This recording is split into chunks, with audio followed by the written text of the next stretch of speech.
If you enjoyed this story, don't forget to like this video, subscribe to the channel, and turn on the notification bell so you never miss our next gripping story filled with mystery, suspense, and unexpected twists. And if you're looking for another story that will keep you on the edge of your seat, click on the next video that's appearing on your screen right now. Thank you so much for watching. Take care of yourself, and I'll see you in the next story. We knew we'd never recover every dollar, but that wasn't what mattered most anymore. We had regained something far more valuable: trust. One evening, as we sat together on the apartment balcony overlooking the city lights, Ethan broke the silence. You know, if you hadn't come home early that night, I probably would have kept trying to handle everything by myself. Daniel nodded. And I would have kept pretending everything was under control. I smiled. Sometimes the hardest conversations are the ones that save us. The city below buzzed with life, just as it had on that unforgettable evening weeks before. The lights were the same. The skyline hadn't changed. But we had. Looking back, I realized our story was never really about debt or threats. It was about what happens when fear convinces people to suffer in silence, and how healing begins the moment someone finally asks for help. If our family's journey taught me anything, it's this: no burden becomes lighter by carrying it alone. Sometimes the bravest words anyone can say are simply, "I need help." And sometimes those 4 words are enough to change an entire family's future forever. Thank you for listening to our story. As this story comes to an end, one question remains. What would you have done if you were in Natalie's place? Would you have kept Ethan's secret, or told Daniel the truth from the very beginning? Let me know your thoughts in the comments. I read as many of them as I can, and I'd love to hear your perspective. Daniel looked at his son. I'm proud of you. Ethan looked confused. Proud of me? You made mistakes. He nodded. I did. But you also chose to tell the truth. Daniel smiled. That took courage. For the first time in months, Ethan smiled without forcing it. A few days later, he received an email from his university. At first he assumed it was another rejection. Instead, it was an invitation to interview for a research assistant position. He read the message twice before handing me the laptop. I almost deleted it without opening it. I laughed. I'm glad you didn't. The interview took place the following week. When Ethan returned home, he looked happier than I'd seen him in a long time. How did it go? I think really well. 2 days later, another email arrived. This time it contained just one sentence that changed everything. We're pleased to offer you the position. Daniel hugged him immediately. I'm proud of the man you've become. Watching the two of them reminded me how close we'd come to letting silence tear our family apart. Months later, the investigation officially concluded. Several people involved in the extortion scheme were convicted, and authorities recovered part of the money taken from victims. Everything was perfect, because we had learned something far more valuable. Families don't become stronger by hiding their burdens. They become stronger the moment someone has the courage to say, I need help. Looking back now, I sometimes think about that quiet evening when I came home early and found Ethan sitting alone in the dark. At the time, I believed I had witnessed the beginning of a tragedy, and said, it became the beginning of our family's healing. And that changed all of our lives forever. 3 weeks passed after the night the police arrived. From the outside, life seemed to be returning to normal. Daniel went back to work. Ethan resumed his university classes. I returned to the office and tried to settle back into my routine. But beneath that sense of normalcy, all 3 of us knew our lives had changed. Every unknown phone call made Ethan tense. Every knock at the door caused Daniel to glance toward the entrance. Even I found myself checking the apartment windows before going to bed. The fear didn't disappear overnight. One Saturday morning, Detective Harris called. We've made progress, he said. We've identified several members of the group that was threatening your family. My heart skipped a beat. Were they arrested? Some of them, yes. Others are still under investigation. He explained that the suspects had targeted dozens of families already struggling with debt. They relied on intimidation, anonymous messages, and fear to pressure victims into paying more and more money. You weren't the only family, he said. Hearing that brought an unexpected sense of relief. For weeks, Ethan had blamed himself. Now he finally understood that experienced scammers had manipulated him. That evening we shared the news over dinner. "They're leaving," I whispered. Ethan sank onto the couch, exhausted. When the officers came upstairs, they carefully reviewed the threatening messages and took statements from all three of us. One officer looked directly at Ethan. "You did the right thing by staying inside." He then turned to Daniel. "We've seen cases like this before. They often rely on fear more than anything else. But from this point forward, let us handle it." After the officers left, none of us felt like sleeping. Instead, we gathered in the living room. For the first time in months, there were no more secrets. Daniel admitted every financial mistake he'd made. Ethan confessed how far he'd gone trying to fix problems that were never his responsibility. I listened to both of them, realizing how easily silence can grow into a crisis when people are too afraid to ask for help. As dawn approached, sunlight slowly filled the apartment. Everything looked different. The furniture hadn't moved. The walls were the same. Yet somehow the house felt lighter. Not because our problems had disappeared. They hadn't. There would still be police interviews, financial challenges, long conversations, and difficult decisions. But we were finally facing them together. A week later, investigators informed us that the people behind the threats were connected to several similar extortion schemes targeting struggling families. Because we had reported everything and preserved the messages, the investigation moved quickly. Life didn't return to normal overnight. Trust had to be rebuilt. Finances had to be repaired. And healing took time. But every evening we shared dinner at the same table. Not because I thought I could repay it before anyone noticed. But interest kept growing. And then he looked at Ethan. "My son found out." Ethan spoke quietly. "I overheard one of Dad's phone calls. He was terrified. So I tried to help." Daniel immediately interrupted. "I never asked you to." "I know. But I couldn't just watch." Tears rolled down Daniel's face. "I failed as a father. You didn't. I let my own son risk everything to protect me." No one spoke. For the first time in years, the walls we'd built around ourselves were finally collapsing. Another knock interrupted the moment. This time the visitor spoke. "We know you're in there." The voice was calm, almost friendly, but somehow that made it even more frightening. Daniel looked toward the door. "I'm ending this." He reached for the handle. I grabbed his arm. "You don't know who's out there." Before anyone could react, the apartment buzzer rang. Again, and again, and again. The sound echoed through every room. Ethan closed his eyes. "They're trying to scare us." Daniel looked at me. "I'm calling the police." No arguments. He picked up his phone and dialed emergency services. Within minutes, the operator instructed us to remain inside and avoid confronting anyone. Those next 10 minutes felt endless. Every tiny sound outside made us jump. Finally, flashing blue and red lights reflected through the living room window. 2 police officers entered the building. The knocking stopped immediately.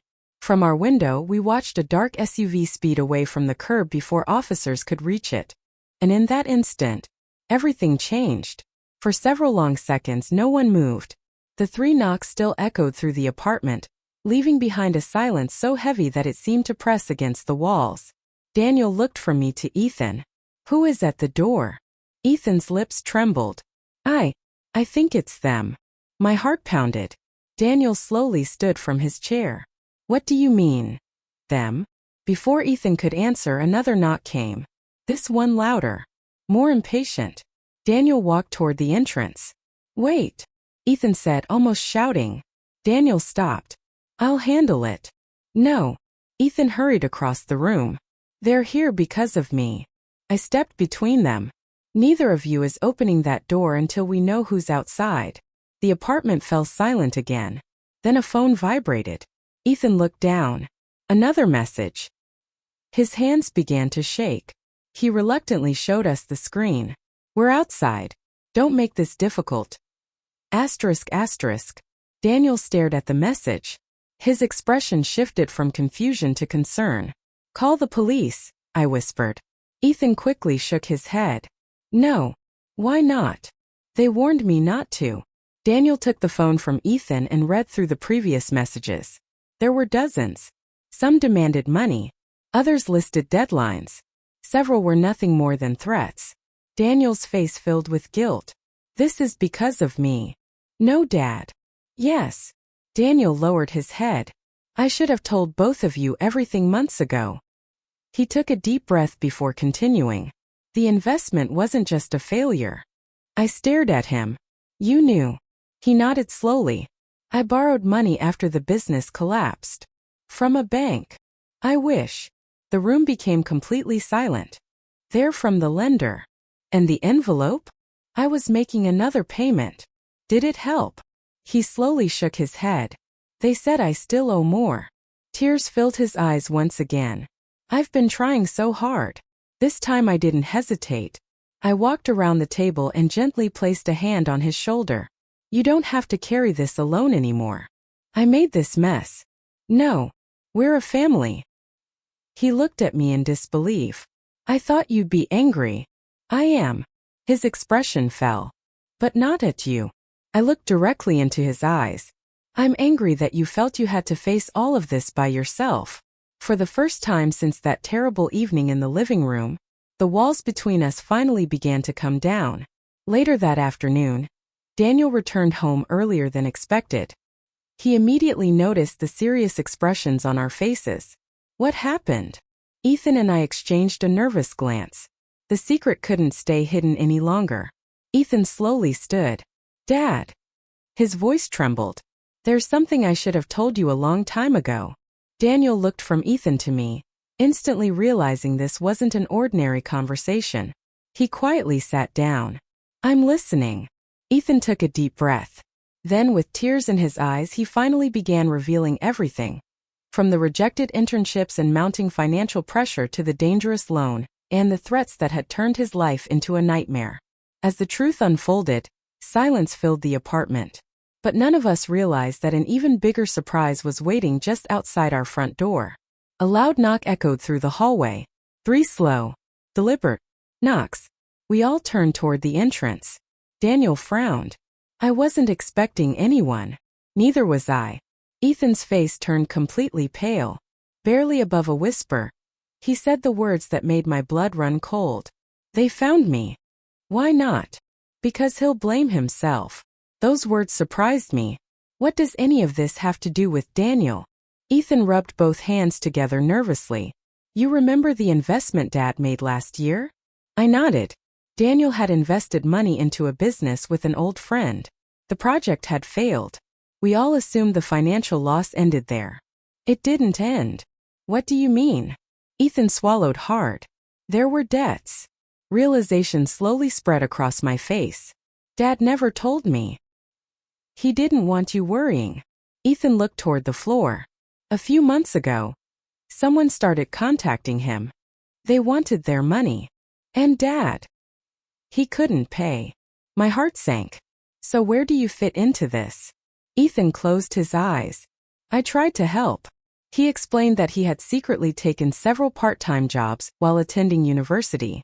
He sold old electronics, worked weekends, skipped meals to save every possible dollar. When that wasn't enough, he accepted a private loan from someone who promised quick cash with no paperwork. That decision changed everything. The interest kept growing. The threats became more serious every week. I thought I could fix it before either of you found out. Instead, everything had become worse. So the messages. He nodded. Rain from the previous evening still shimmered on the sidewalks. Ethan didn't enter the cafe. Instead, he waited beside a bench. A few minutes later, another man approached. He looked to be in his late 20s. Tall. Black jacket. Baseball cap pulled low over his face. The two exchanged only a few words. I couldn't hear the conversation from where I stood. Then the stranger handed Ethan a small envelope. Ethan immediately reached into his backpack and handed over what appeared to be cash. My stomach tightened. The stranger counted the money. He shook his head. Even from across the street, I could tell he wasn't satisfied. The conversation became more intense. The man pointed toward Ethan's chest before walking away without another word. Ethan remained frozen on the sidewalk. After several seconds, he buried his face in his hands. For the second time in 2 days, I saw him completely defeated. I wanted to run across the street and ask what was happening. Instead, I stayed hidden. Something told me he would never forgive me if he knew I had followed him. The next morning, Ethan acted as though nothing had happened. Daniel had already left early for work. Only the two of us remained in the apartment. He poured himself a bowl of cereal. I noticed fresh dark circles beneath his eyes. You were out late. His spoon stopped moving. What? I woke up during the night. He stared at me for several seconds.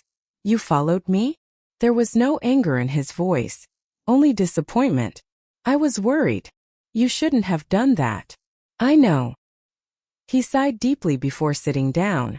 For a long moment neither of us spoke. Finally he looked at me. I can't tell Dad. I had the unsettling feeling that whatever secret he was protecting was about to pull our entire family into a nightmare none of us saw coming.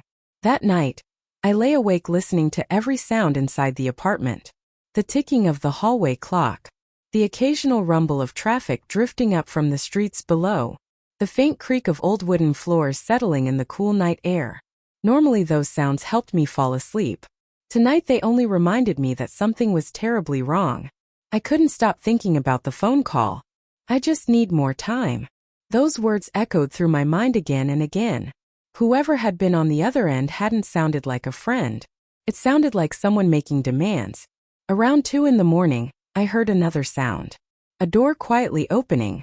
I sat upright, carefully pulling back the bedroom curtain. I looked toward the hallway. A shadow moved past my room. It was Ethan. He was dressed in dark clothes with his backpack slung over one shoulder. Instead of heading toward the kitchen, he quietly unlocked the front door. Then he slipped outside. My first instinct was to let him go. He was an adult. He deserved his privacy. But every instinct told me this wasn't a normal late-night walk. Without making a sound, I grabbed my jacket and followed him. Keeping several yards behind, I watched as he crossed 2 quiet streets before stopping near an old 24-hour coffee shop. The city looked completely different after midnight. Office buildings stood empty. Traffic lights changed for cars that never came. Daniel watched him disappear. He's definitely hiding something. I noticed. I'll talk to him tomorrow. I wasn't sure that would help. Later that night, while taking the trash outside, I noticed something unusual near the apartment entrance. A black sedan sat parked across the street. Its headlights were off. The engine was running. Someone was inside. As soon as I looked toward the vehicle, it slowly pulled away into traffic. Maybe it was nothing. Maybe someone had simply been waiting for a friend. The timing felt strange. When I returned upstairs, Ethan's bedroom door was closed. A thin strip of light glowed beneath it. As I walked past, I heard him speaking in a low voice. I said I'll get it. A pause. No. Please don't call again. Another silence. Then, I just need more time. My heart began racing. Who was he talking to? And what exactly did he need more time for? Standing in the hallway, I realized the mystery was far bigger than university rejection. Someone was pressuring Ethan. Someone who clearly wasn't willing to wait much longer. And deep down, nothing more. Just those 4 words. His face instantly lost what little color it had. He grabbed the phone. I've got to go. Ethan. I'm already late. He hurried toward the front door. Before leaving, he paused. Without looking back, he quietly said, "Thank you for not saying anything." The apartment felt strangely empty after he left. I cleaned the dishes, but my thoughts refused to settle. Who had sent that message? Until Friday. Friday for what? The more I thought about it, the less sense everything made.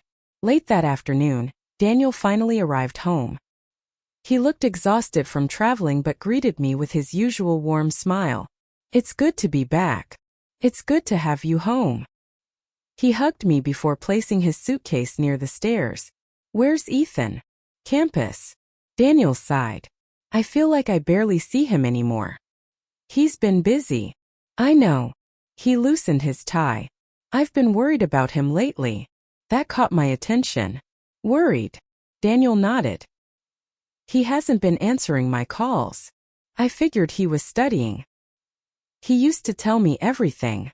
He stared thoughtfully into the living room. Now it feels like he's hiding something. A chill ran through me. So Daniel had noticed it too. I considered telling him about finding Ethan crying, but I remembered the promise. Dad asked, "Please don't tell him." Keeping that secret already felt heavier than I expected. "I think university is just stressing him out," I answered carefully. Daniel looked unconvinced. "Maybe." That evening we had dinner together. Everything appeared normal on the surface. Daniel talked about work.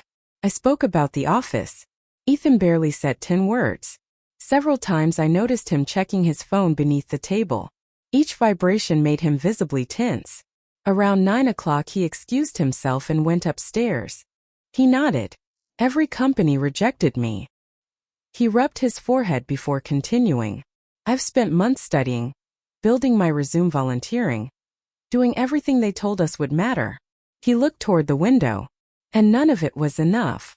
I could hear genuine disappointment in his voice. But something still didn't fit. People become discouraged after rejection. They don't usually break down completely. Not like I had seen the night before. "There has to be something else," I said gently. He immediately shook his head. "No." The answer came too quickly. Too automatically. I decided not to push further. Instead I changed the subject. "When will your dad be back?" "Tonight." Daniel had spent 3 days in another city overseeing a construction project. Normally Ethan looked forward to his father's return. This time, his expression tightened, almost nervously. "You okay?" I asked. "Yeah."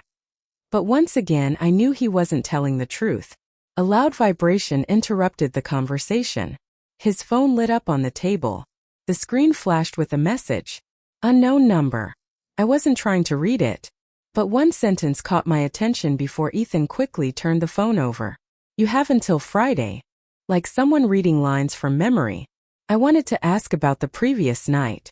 I wanted to know why he'd been crying. Why he had begged me not to tell Daniel. But I also knew pushing too hard would only make him shut down. Instead, I slid a plate of toast toward him. "You should eat something." He looked surprised. "I don't really have an appetite." "You should anyway." For the first time that morning, a faint smile crossed his face. "You sound like Dad." I smiled back. Someone has to. The moment lasted only a second before the silence returned. He slowly picked up a piece of toast. "Thanks." As we ate breakfast, I tried steering the conversation toward safer topics.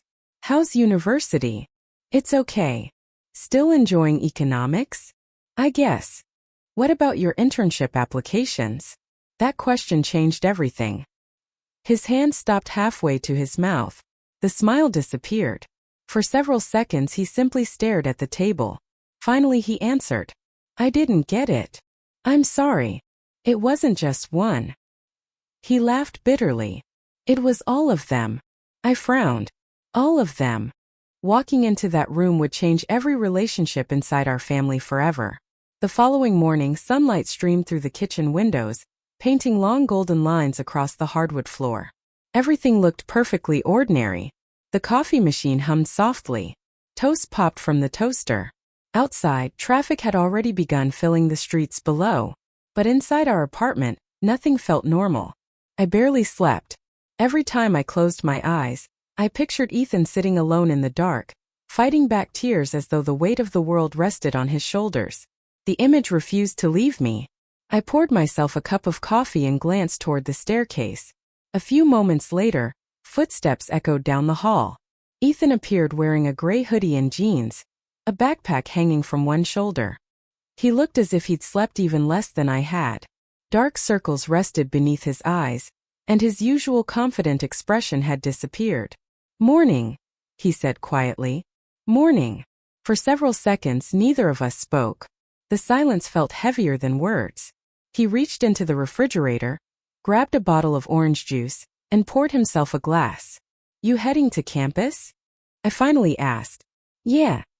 He kept his eyes on the countertop. "I've got 2 lectures. Then I need to meet someone." His voice sounded flat. For a split second our eyes met. Shock crossed his face. He quickly closed the laptop. "Natalie." His voice cracked. "I didn't hear you come in." "I'm sorry," I answered softly.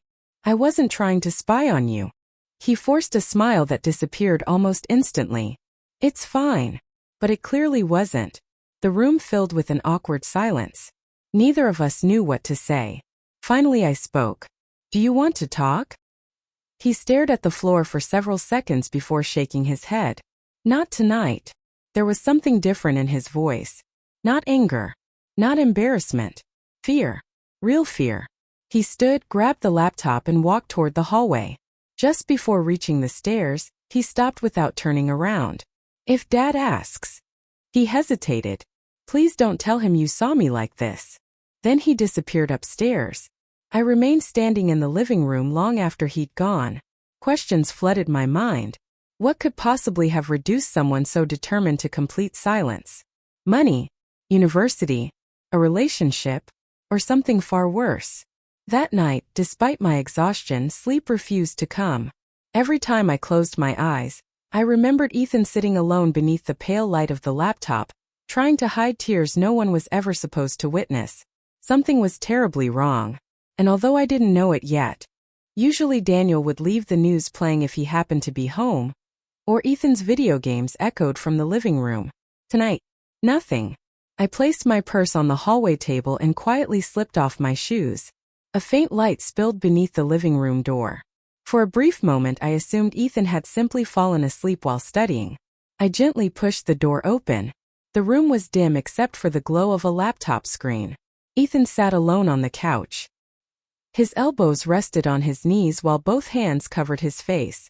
His shoulders trembled. First I thought he was laughing. Then I heard it. He was crying. Not the kind of tears someone sheds after watching a sad movie. These were the quiet, desperate sobs of someone trying very hard not to let anyone hear. I froze. I'd never seen him like this. Ethan had always presented himself as confident and composed. Even after difficult exams or arguments with friends, he rarely showed emotion. Seeing him completely broken caught me off guard. The laptop screen displayed several unread emails. Beside it lay a stack of textbooks, a cracked phone screen, and what looked like a rejection letter from the university's internship program. He wiped his eyes before opening another email. His expression grew even heavier. "I don't know what else I'm supposed to do." His voice was barely above a whisper.